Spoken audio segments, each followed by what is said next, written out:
দর্শক, এই মুহূর্তে বাংলাদেশে যা চলছে, যা চালানো হচ্ছে, যার পেছনে পৃষ্ঠপোষকতা দেয়া হচ্ছে নানাভাবে, নানা স্টেক হোল্ডার এই কর্মকাণ্ডের ব্যাপারে যে পৃষ্ঠপোষকতা দিচ্ছেন, সেটা বাংলাদেশের ভবিষ্যতের জন্য কত বড় হুমকি সেটা কি একবারও আমরা ভেবে দেখেছি?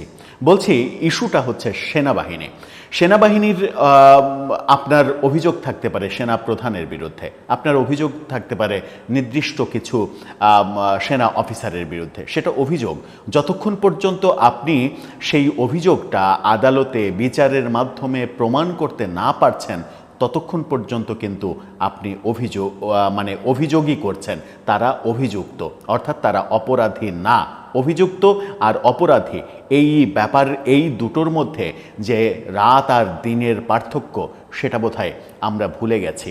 সেনাবাহিনী এবং সেনা প্রধান নিয়ে যা হচ্ছে সেটা নিয়ে নানা রকমের কথা হচ্ছে। ঢাকা বিশ্ববিদ্যালয়ের সেনাবাহিনীর সদস্যদের নিয়ে যা হয়েছে, এর চাইতে ন্যাক্কারজনক ঘটনা আর ঘটতে পারে না। সেনাবাহিনী নিয়ে অনেকে অনেক কথা বলছেন। ঢাকা বিশ্ববিদ্যালয়ে যে ঘটনা ঘটেছে, সেনাপ্রধান এবং সেনাবাহিনী নিয়ে দেশে বিদেশে থেকে যা কিছু করা হচ্ছে, সেগুলো কোনোভাবেই শুভ লক্ষণ নয়। এগুলোর একটা দীর্ঘমেয়াদী প্রতিক্রিয়া আছে, আর সেই দীর্ঘমেয়াদী প্রতিক্রিয়ায় ক্ষতিটা শেষ পর্যন্ত দেশেরই হবে। সেনাবাহিনী নিয়ে আমরা কি করছি, আমরা কি করতে চাই? আমরা কি সেনাবাহিনীকে একটা প্রতিষ্ঠান হিসেবে ধ্বংস করে দিতে চাই? কি আমাদের উদ্দেশ্য? ঢাকা বিশ্ববিদ্যালয়ে যে ন্যাক্কারজনক ঘটনাগুলো ঘটানো হয়েছে, এই ঘটনার পৃষ্ঠপোষক কারা? কেন সরকার এই ব্যাপারগুলোতে দৃষ্টি দিচ্ছে না? কি বলছেন রাজনৈতিক নেতারা?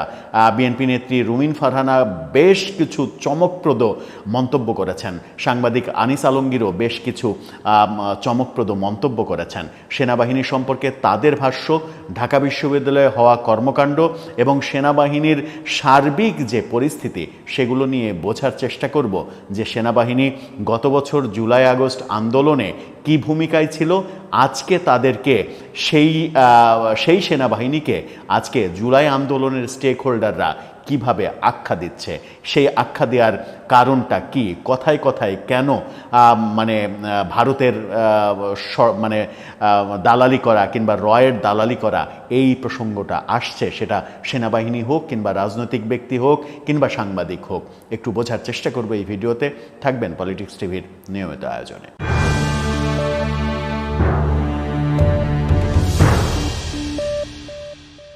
দর্শক, বলছিলাম সেনাবাহিনী নিয়ে যা হচ্ছে সেটা ভালো হচ্ছে না। এই হওয়াটার পেছনে যদি কেউ পৃষ্ঠপোষকতা দিয়ে থাকেন, তাহলে তারাও ভালো করছেন না। এই ভিডিওটা একটু দেখতে থাকুন। ঢাকা বিশ্ববিদ্যালয়ে সেনাবাহিনীর অফিসারদের ইউনিফর্ম পরা সেনা অফিসাররা, ইউনিফর্ম বাদ দিলে একটা ভিন্ন কথা ছিল যে আপনি ব্যক্তি হিসেবে ট্রিট করছেন। ইউনিফর্ম পরা প্রায় সর্বোচ্চ লেভেলের সেনা কর্মকর্তাদের ছবি দিয়ে তার এক ধরনের ভাস্কর্য তৈরি করে তাদেরকে পেছনে হাতকড়া পরিয়ে যে কর্মকাণ্ডটা ঢাকা বিশ্ববিদ্যালয়ে হলো, সেটা দেখার কি এদেশে কেউ নেই? সেনাবাহিনীর কারেন্ট অফিসারদের নিয়ে আপনি যা ইচ্ছা তাই করতে পারেন? এটা হতে পারে কোনো সভ্য দেশে? সেনাবাহিনীর অনেক অফিসারের বিরুদ্ধে আপনার অভিযোগ থাকতে পারে। সেই অভিযোগের ভিত্তিতে অভিযোগ দাখিল করার পরবর্তীতে আদালত সেই ব্যাপারে তদন্ত করে বিচারের ব্যবস্থা করতে পারে। যতক্ষণ পর্যন্ত আদালতে বিচার নিশ্চিত না হচ্ছে, বিচার ঘোষণা না হচ্ছে, ততক্ষণ পর্যন্ত তো আপনি তাকে অপরাধী বলতে পারেন না। আর একজন দুইজন অপরাধী আপনি যাকে ভাবছেন, অভিযোগ দিচ্ছেন, সেই অপরাধের ভাবনার জেরে আপনি গোটা ইউনিফর্ম পরা বাহিনী নিয়ে এই ধরনের ন্যাক্কারজনক কর্মকাণ্ড করতে পারেন? সেনাবাহিনীর ইউনিফর্ম পরা অফিসারদের হাতকড়া পেছনে দিয়ে স্ট্যাচু তৈরি করে আপনি সেটা ঢাকা বিশ্ববিদ্যালয়ের টিএসসির রাজু ভাস্কর্যের মতো জায়গায় আপনি শো করতে পারেন, আপনি প্রদর্শন করতে পারেন? এটা কোন দেশ, কোন দেশে আমরা আছি? সেনাবাহিনীর যে ভূমিকা ছিল গত এইগুলো কারা করছে?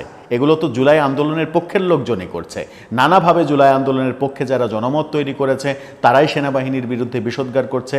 জুলাই আন্দোলন যারা করেছে তারাই সেনাবাহিনীর এই ধরনের স্ট্যাচু তৈরি করে মানে সর্বোচ্চ লেভেলের অপমানজনক কর্মকাণ্ড করছে। এরা তো এরা তো সবাই জুলাই যোদ্ধা, জুলাই আন্দোলনের স্টেক হোল্ডার। তাহলে তারা এটা করছে কেন? জুলাই আগস্ট যে আন্দোলন, সেই আন্দোলনে কি সেনাবাহিনী আন্দোলনের বিপক্ষে অবস্থান নিয়েছিল নাকি পক্ষে অবস্থান নিয়েছিল? যদি জেনারেল ওয়াকার সিদ্ধান্ত নিতেন যে ছাত্র জনতার বিপক্ষে গিয়ে সরকারের হুকুম মতো ছাত্র জনতার উপরে গুলি চালাবে সেনাবাহিনী, তাহলে কি এই আন্দোলন সফল হতো? যদি সেনাবাহিনী সিদ্ধান্ত না নিত যে তারা 3 তারিখেই সিদ্ধান্ত না নিত যে তারা ছাত্র জনতার উপরে গুলি চালাবে না, তাহলে কি 5 তারিখে শেখ হাসিনা সরকারের পতন হতো? সেনাবাহিনীর এই কর্মকাণ্ডের কারণে সেনাবাহিনী যে সিদ্ধান্ত 3 তারিখে নিয়েছে, 5 তারিখে যে সরকারের পতন হলো, যদি সরকারের পতনটা না হতো তাহলে প্রথম ফাঁসিটা কার হতো? প্রথম ফাঁসিটা নিশ্চয়ই সেনাপ্রধান জেনারেল ওয়াকারের হতো। প্রথম ফাঁসিটা নিশ্চয়ই এই জুলাই আন্দোলনের অন্য কোনো স্টেক হোল্ডারের হতো না, প্রথম ফাঁসিটা সেনাপ্রধানেরই হতো। তাহলে এত বড় রিস্ক নিয়ে যে মানুষটা পুরো বাহিনীকে ছাত্র জনতার পক্ষে কাজ করালেন, তাকে এই জুলাই আন্দোলনের স্টেক হোল্ডাররা যেভাবে অপমান করছেন, পুরো বাহিনীকে যেভাবে আক্রমণ করছেন, গত 13-14 মাসে ধারাবাহিকভাবে যা করা হচ্ছে এবং সর্বশেষ ওয়ারেন্ট জারির পরে যা করা হচ্ছে, সেগুলো কোনোভাবেই কি গ্রহণযোগ্য? যমুনা টেলিভিশনের একটা টক শোতে বিএনপি নেত্রী রুমিন ফারহানা এবং সাংবাদিক আনিস আলমগীর বেশ কিছু গুরুত্বপূর্ণ পয়েন্ট তুলে ধরেছেন এই ব্যাপারে। পয়েন্টগুলো একেবারে হৃদয়ে লাগার মতো, সেগুলো একটু আলোচনা করছি। রুমিন ফারহানা বলেছেন যে 1 থেকে 5 আগস্ট গত বছরের, সেই সময় রাস্তায় স্লোগান হয়েছে এই মুহূর্তে দরকার সেনাবাহিনীর সরকার। রাস্তায় ছাত্র জনতা সেনাবাহিনীর গাড়ি দেখলেই স্লোগান দিয়েছে এই মুহূর্তে দরকার সেনাবাহিনীর সরকার।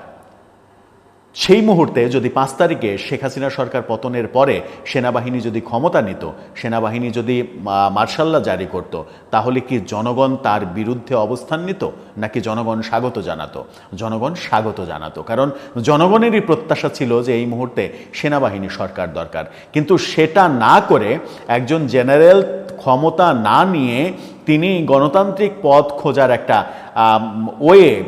একটা পথ বের করলেন এবং সেটা রাজনৈতিক দলগুলোর সঙ্গে মিটিং করে একটা সুরাহা করলেন এবং প্রফেসর ইউনূস 8 তারিখে এসে দায়িত্বভার গ্রহণ করলেন, ক্ষমতা নিলেন এবং এই ছাত্র উপদেষ্টারা 2-3 জন ছাত্র উপদেষ্টা হলেন। তারা কি উপদেষ্টা হতে পারতেন? তারা কি সরকারে যেতে পারতেন যদি সেনাপ্রধান ক্ষমতা নিয়ে নিতেন? সেটা কিন্তু তিনি করেননি। রুমিন ফারহানা বলেছেন যে গত 14 মাসে সেনাবাহিনী নিয়ে যা কথা হয়েছে ইতিহাসে কখনো হয়নি। পৃথিবীর ইতিহাসে পৃথিবীতে কোনো দেশে এইভাবে সেনাবাহিনীকে হেনস্থা করা কিংবা সেনাপ্রধানকে হেনস্থা করার ঘটনা কোথাও ঘটেনি, যেটা বাংলাদেশে ঘটেছে।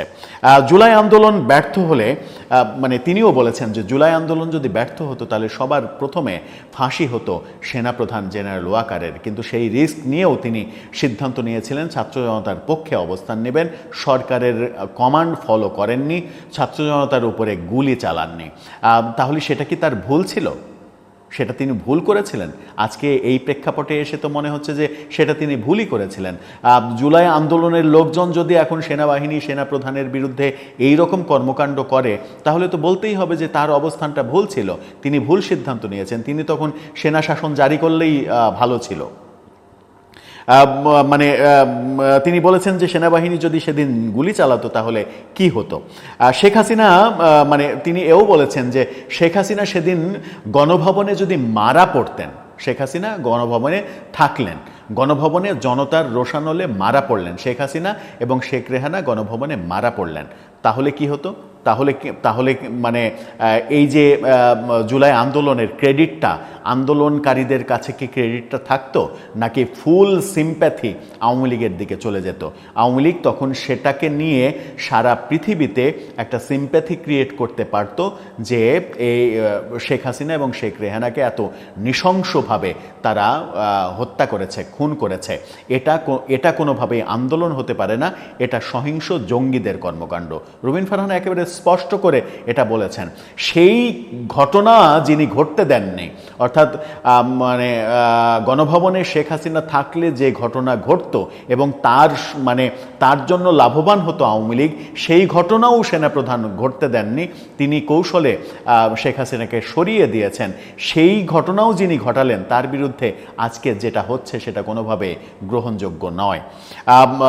তিনি বলছেন যে সেনাপ্রধান মানে এটা তো আশ্চর্য, এটা পৃথিবীর ইতিহাসে একটা বিরল ঘটনা যে একজন জেনারেল তিনি বারবার নির্বাচনের কথা বলছেন, তিনি বারবার নির্বাচন চাচ্ছেন, আর যারা সিভিলিয়ান তারা বলছে নির্বাচন চায় না, নির্বাচন ডিলে করতে হবে, নির্বাচন এখন না, তখন না, এই সময়, এরকম নানাভাবে অজুহাত দেখাচ্ছেন এবং নির্বাচনটাকে ডিলে করার চেষ্টা করছেন। একেবারে স্পষ্ট করে বলেছেন যে মানে এই নির্বাচন চাওয়ার কথাটা তো সেনাপ্রধানের না, একজন জেনারেলের তো নির্বাচন চাওয়ার কথা নয়, কিন্তু তিনি বলছেন যে নির্বাচন হোক, গণতন্ত্র ফিরে আসুক, নির্বাচিত সরকার আসুক, আর সিভিলিয়ান আমরা বলছি যে না, নির্বাচন হবে না, নির্বাচন পরে, নানা অজুহাতে নির্বাচনটাকে পেছানোর চেষ্টা করছি।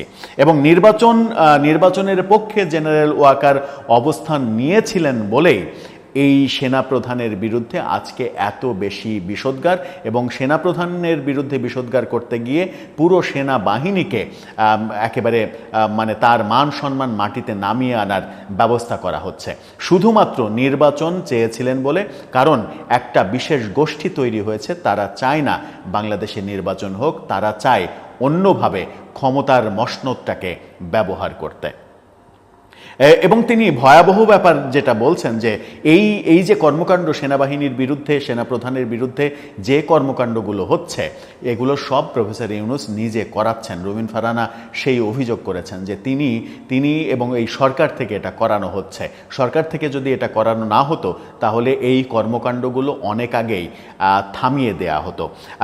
সাংবাদিক আনিস আলমগীর বলেছেন যে সেনাবাহিনী, সেনাপ্রধান এবং দেশের মানে কখনো কখনো তো এরকম ওহিও জারি করা হচ্ছে যে ইউনূস হটাও আন্দোলন, এবং সেটা দেশের বাইরে থেকে করা হচ্ছে।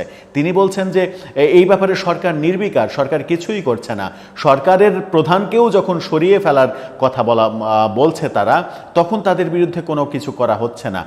তাকে পাল্টা প্রশ্ন করা হয়েছিল যে কি করতে পারে সরকার, তখন বলছেন যে পৃথিবীর বিভিন্ন দেশে তো এরকম নজির রয়েছে, আপনি ইচ্ছা করলে যা ইচ্ছা দেশে সহিংসতা তৈরি করতে পারেন না, আপনার ভিডিও কন্টেন্ট দিয়ে, অডিও কন্টেন্ট দিয়ে, সামাজিক যোগাযোগ মাধ্যমের বিভিন্ন পোস্ট দিয়ে আপনি দেশে সহিংসতা তৈরি করতে পারেন না। তার জন্য সরকার খুবই সিম্পল, যেসব চ্যানেল থেকে এই ধরনের সহিংসতা ছড়ানো হচ্ছে সেই সব চ্যানেল তো সরকার বন্ধ করে না, সরকার তো ইচ্ছে করলেই সেগুলো বন্ধ করে দিতে পারে, সেই প্রোপাগান্ডাগুলো বন্ধ করে দিতে পারে, কিন্তু সেগুলো সরকার করছে না। সরকারও এক ধরনের এই ব্যাপারগুলোতে সাপোর্ট দিচ্ছে। রুমিন ফারহানা খুবই মজাদার একটা মন্তব্য করেছেন। তিনি বলেছেন বাংলাদেশের সৌভাগ্য জেনারেল ওয়াকারের মতো একজন সেনাপ্রধান পেয়েছে বাংলাদেশ, তিনি চাইলেই ক্ষমতা নিতে পারতেন কিন্তু তিনি নেননি। এরকম একজন বিশাল হৃদয়ের মানুষ, এরকম একজন জেনারেল যার মধ্যে ক্ষমতার মোহ নেই, সেরকম একজন জেনারেলকে আমরা সেনাপ্রধান হিসেবে পেয়েছি, এর জন্য গর্ব করা উচিত। গর্ব না করে তার বিরুদ্ধে যে ধরনের বিষোদ্গার করি আমরা, কিংবা পুরো বাহিনীকে যেভাবে একজন দুইজনের প্রতি অভিযোগকে পুরো বাহিনীর বিরুদ্ধে যেভাবে আমরা করি, কখনো ডিজিএফআইয়ের সদর দপ্তর উড়িয়ে দিতে চাই, কখনো ক্যান্টনমেন্ট আক্রমণ করতে চাই, কখনো ক্যান্টনমেন্টের ইট খসিয়ে নিতে চাই, কখনো বলি যে সেনাবাহিনীর রাষ্ট্র বোঝে না, স্টেট বোঝে না, তারা গুলি চালাতে জানে না, তাদের মাথায় মগজ নাই, ঘিলু নাই, এই ধরনের যে অপমানজনক কথা, এই অপমান। আর আরেকটা কথা তারা বলেছেন যে কিছু বললেই মানে কি এদের বিরুদ্ধে কিছু বললেই এরা হচ্ছে হয়ে যায় আওয়ামী লীগের দোসর, ফ্যাসিস্টের দোসর, ভারতের দালাল, রয়ের এজেন্ট। এগুলো হচ্ছে কমন কথা এদের। এই কমন কথাগুলো বলে মানে মুখ চেপে ধরতে চায় যারা এই ব্যাপারে কিছু বলতে চায় তাদের। দর্শক, বাস্তবতা কি তাই?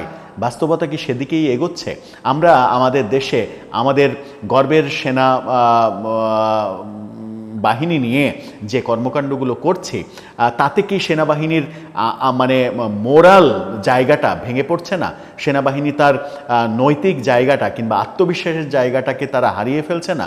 যে আত্মবিশ্বাসটা পুলিশ হারিয়ে ফেলেছে, পুলিশ হারিয়ে ফেলার কারণে আমরা এক ধরনের মহা গজবের মধ্যে রয়েছি, সেই আত্মবিশ্বাস যদি সেনাবাহিনী হারিয়ে ফেলে তাহলে আমাদের স্বাধীনতা সার্বভৌমত্ব রক্ষা করবে কে? সেই প্রশ্নটাও তো আসে। আর সেই প্রশ্নটা যখন আসে তখন আমাদের মনে হয় যে সব পক্ষেরই সচেতন হওয়া উচিত। আর এই ঘটনাগুলোর জন্য দায়টা যদি সরকারের দিকে যায় তাহলে সরকারেরও ভেবে দেখা উচিত যে তাদের অবস্থান ঠিক আছে নাকি তাদের অবস্থানও পরিবর্তন হওয়া উচিত। দর্শক, এই ব্যাপারে আপনার মন্তব্য জানিয়ে লিখতে পারেন আমাদের কমেন্ট বক্সে।